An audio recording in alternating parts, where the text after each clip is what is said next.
Hello everybody, we're back again playing the Nub. Actually, a fan of ours asked if they wanted to play with us. And we rolled a 6, and they actually rolled a 3! Oh my god. I don't know how to handle this. I've actually won a dice roll.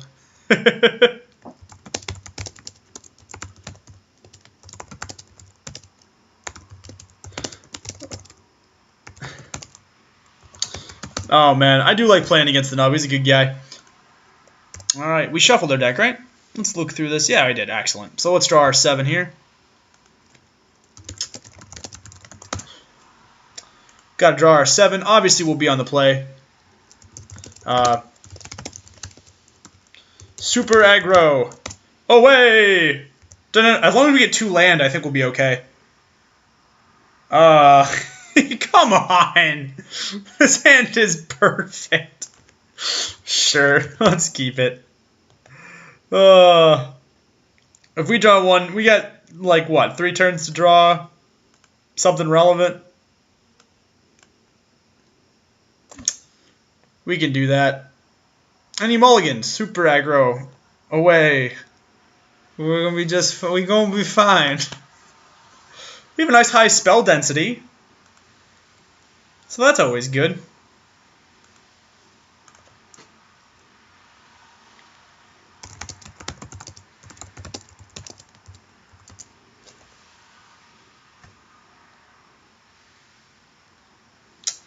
Alright. Swamp. No. No. Oh, okay. Shield of the Avatar. X is the number of creatures you control. Well, that could be troublesome, seeing as most of the stuff in my deck does damage. Come on, give me Swamp. Oh. Come on, man. I mean, I know I'm playing 16 land, but or at least give me a red spell or something. I mean, I have 2 red 1-drops. For crying out loud.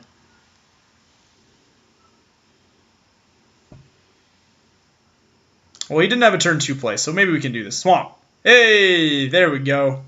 We did it, guys. We're awesome. And then we can play a Curse Spirit on turn 4. And then afterwards, we can actually just hit him for 5 every turn with a Curse Spirit. Inferno Fist. Obviously, he asked if he wanted to play a 3rd game. And the answer to that question is, of course. Come on. We're here to play Magic. Win or lose, we're here to play Magic. I would be shocked if he didn't have a turn 3 play, though. Nope. Alright, well. This could be a very short one-sided affair. First things first, though. Hitting in for 2.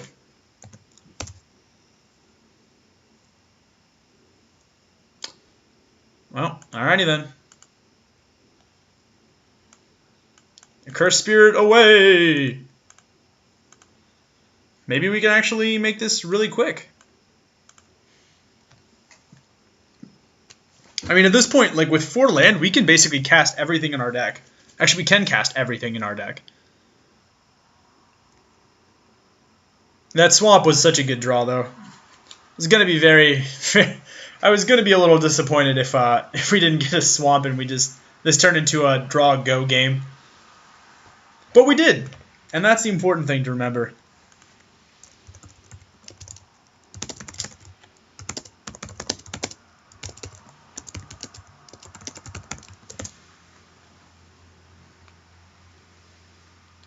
Ooh, that's troublesome.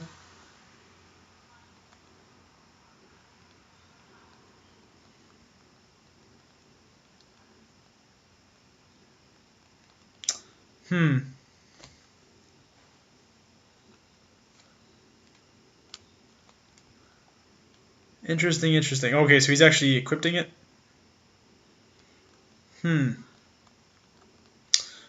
Now, him equipping it makes me a little worrisome here. So what I could do is I could just play this, hit him for 7, and then kill his board. Or I could just kill it with Crippling Blight. Duh. Let's just do that. Let's kill with Crippling Blight. Preventing damage doesn't do anything. It's -1/-1 counters. Perfect answer against a 2/1. Swing for 7, swing for 7. Kill the pop-ups. Oh, it's black. Crap. Before blocks, I have to sack this because I'm an idiot.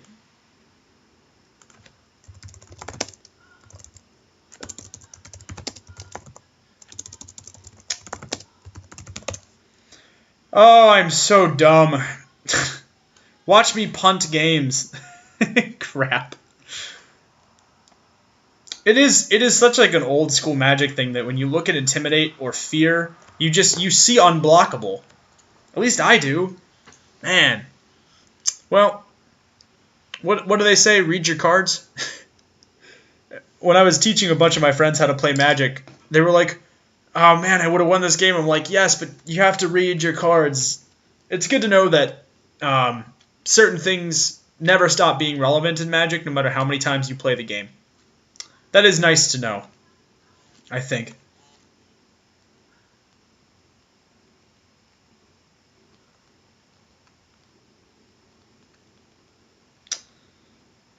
Certainly keeps you humble. Certainly keeps you humble.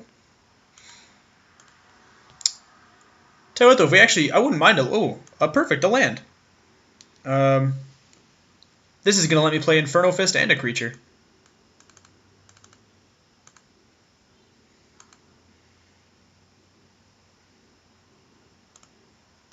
Targeting a Curse Spirit. Or, more importantly, it would let me just Razorfoot Griffin. Put this on Razorfoot Griffin. Is it better to just kill this? I think it's better to just play a creature. Play our Witch's Familiar out. Swings for 5.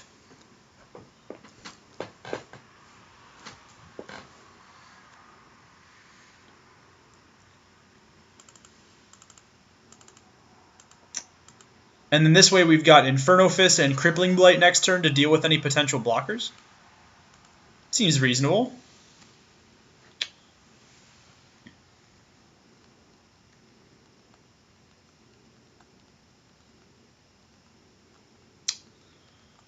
So Hyper Aggro, high spell density seem to do pretty well. By the way, for those of you who are relatively new to Draft, spell density is when we refer to like having so many more lands or so many more spells than lands. In our deck, which is basically a land under where you should be, generally speaking, this doesn't actually do anything.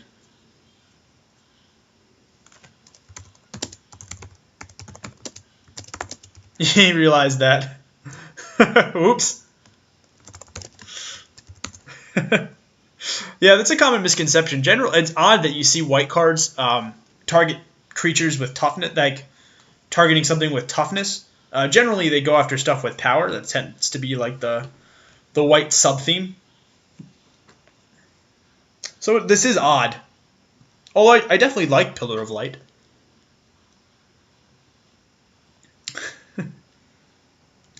So what you gonna do? What you gonna do with that big fat butt? Wiggle, wiggle, wiggle. Bow, bow. Oh, he's got to play a creature. You'd think. Ulcerate! No! No, I'm tapped out! I can't... No, the Inferno Fist! Ah! Although that does put him to 5. Oh. Curse you! Damn you, Glen Coco! Oh, we are going to put him to 1, though.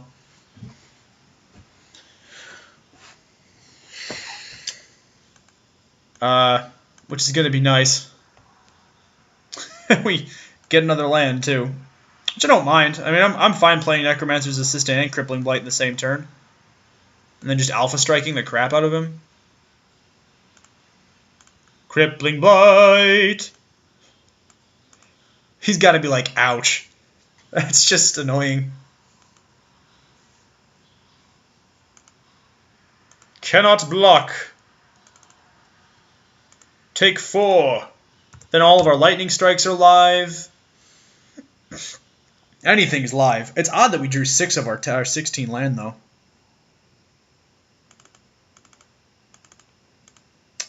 Alright. Now, there's an off chance that we could mill something good, but logic dictates, Captain, that we should... Alright, so we milled a Denizen, a Stab Wound, and an Ulcerate. That's not super great, but we didn't mill any of our Lightning Strikes, and Lightning Strike is good. Come on, Mass Calcify. 100% awesome. Cast your 7-drop spell with your 4 pieces of land.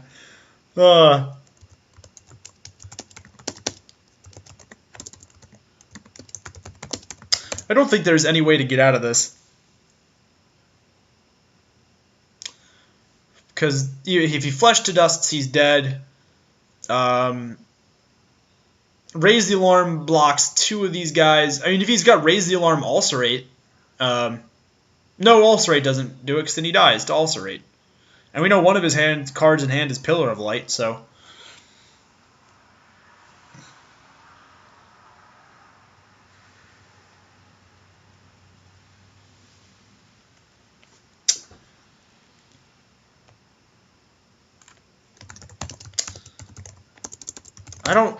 I think he just scoops, right? You definitely scoop here. You don't want to show. Yeah, you don't want to show me the rest of your deck.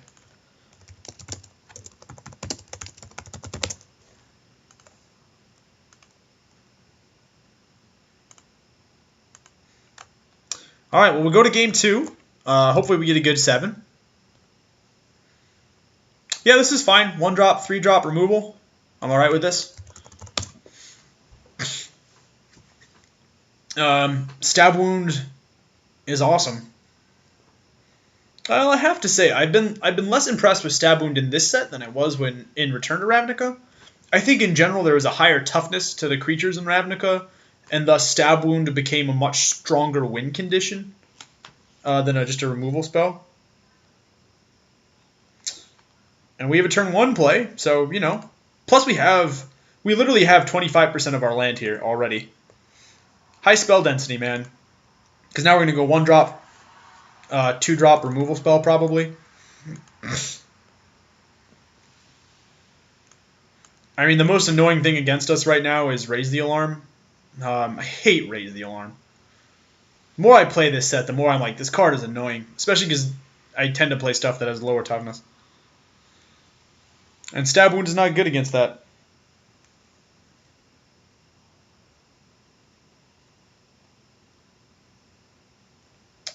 Alright, so he's telegraphing the Raise the Alarm. Odd that we keep drawing land.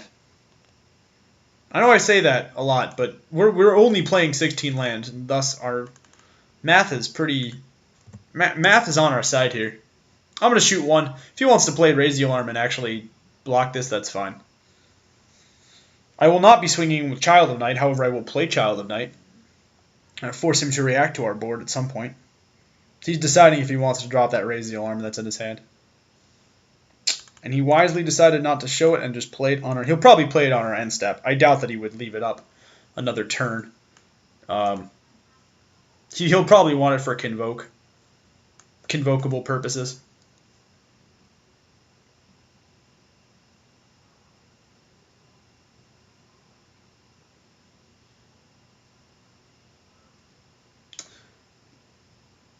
Oh, he didn't have Raise the Alarm, huh? Pressive Raise targeting Child of Night. Well, now I am just going to attack with Child of Night. Wow, really? Well, a little less than half our land is in our hand right now. Because now he just T2 for 2s himself if he has Raised the Alarm. Which is okay. Plus, at this point, Witch's Familiar doesn't do too much. Maybe that's a misplay. Maybe I should be committing to the board.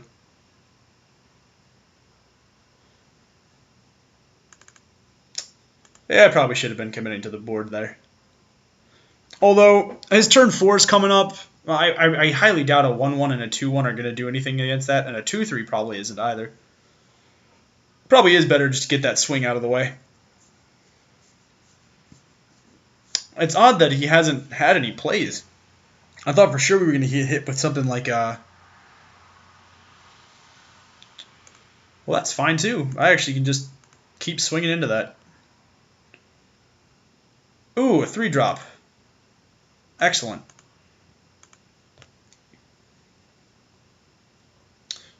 I'm actually just going to play my Rough Rider out. Actually, does he have... Well, do I kill this with Stab Wound and hit him for 1? Do I swing in for 2? No, I think I just commit to the board here. And then Stab Wound whatever. Or I can attack and play a 2-drop. If I draw a 2-drop, I can attack, play Lightning Strike. If I draw Lightning Strike, you can attack, do Crippling Blight. Like the worst possible thing that could happen is Spectral Ward here. If Spectral Ward hit me for 5 is just super annoying. Although, he hits me for 5, I crack him back in the face for... Oh, I should have played this and swung with... I keep forgetting relevant abilities. Well, folks, at the very least, you can learn from me being a moron. I basically missed a free swing for 2 points of damage, and that's really important in our deck. We can't afford to forget attacks. If he does have a Spectral Ward, I'm actually okay with that. I think I can race Spectral Ward. I don't think that's a sentence that's been spoken very often in the annals of Magic history. Ooh, okay, so if an opponent lost life last turn, you put a +1/+1 counter on something. I'm not a huge fan of Feast on the Fallen. Because I'm going to kill this, and then hit him for 4. And you're not going to gain any incidental value out of this.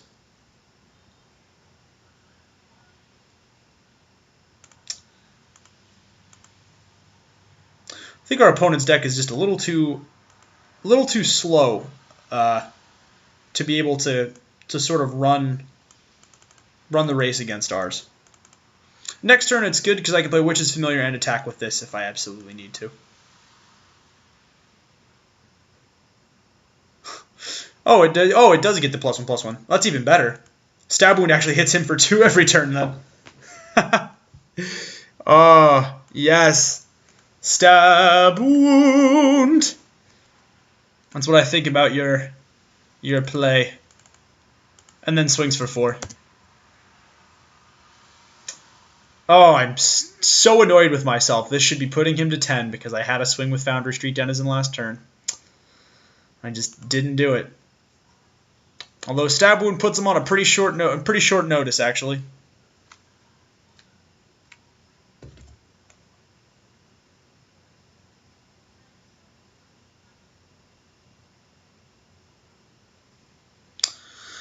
Stab Wound alone is a 5-turn clock, which I think is pretty nifty.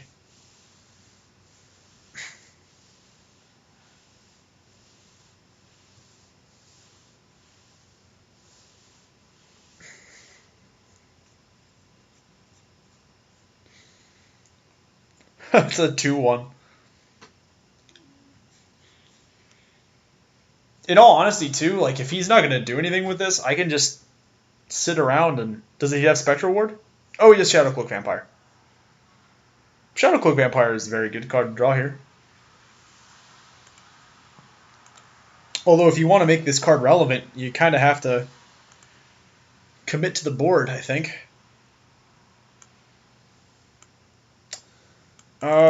I'm just going to play out a Curse Spirit, I think. And use my mana to the greatest of my ability. Also, I'm going to save Torchfiend here. On the off chance that I actually want to play Torchfiend for a turn that I'm going to attack with Foundry Street Denizen. I'm not going to do it now. I'm going to wait. I'm going to let Stab Wound slowly chip away at him.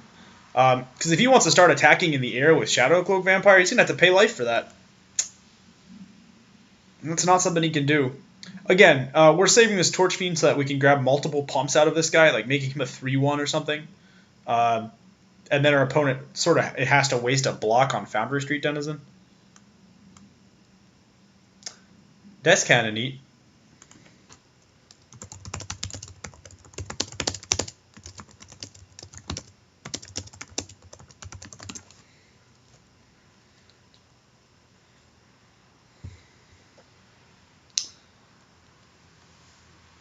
Crippling Blight would be hilarious, though.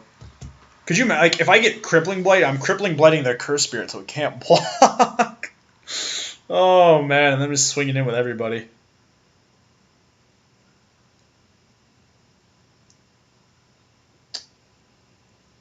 I still don't know how I feel about Feast on the Fallen. I don't think I like it. I don't know. Am I missing something here? Maybe it is really good. Maybe there's a strategy here that it works in. Like I didn't like Sanguine Bond when I started playing M14, and then people realized there were ways to make it work. So I don't know. Maybe Feast on the Fallen is good. The hunter became the prey. Conquest. She was just another conquest. Oh, on target creature. Oh, I thought it was all creatures. Never mind. It's still not that good.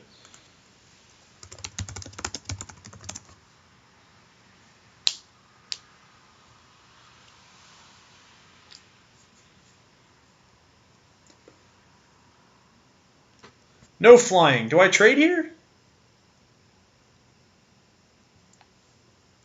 Do I trade here is the question.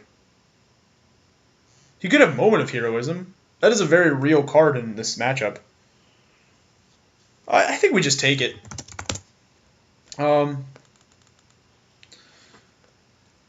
If he has Moment of Heroism, though, that becomes a very different story, I think.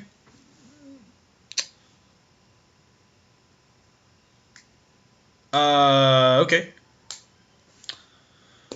Oh no! Torch Fiend is the perfect answer to this card. Oh, that's just mean. So first things first, playing Crippling Blight. Targeting the spirit. I'm heading off to the spirit in the sky. Does that kill it? That actually kills it. It dies. Oh. Well, that's dumb. I screwed that up. Oh well. That's fine. Torch Fiend. Sacking the Fiend, killing the Golem.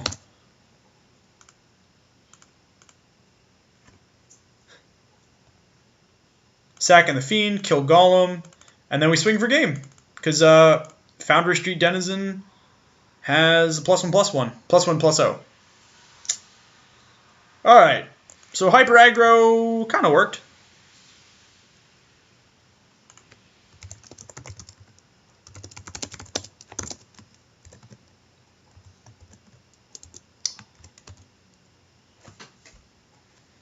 Yeah. That was sweet. He says, GG. See, I knew we were hanging on Torch Fiend for a reason.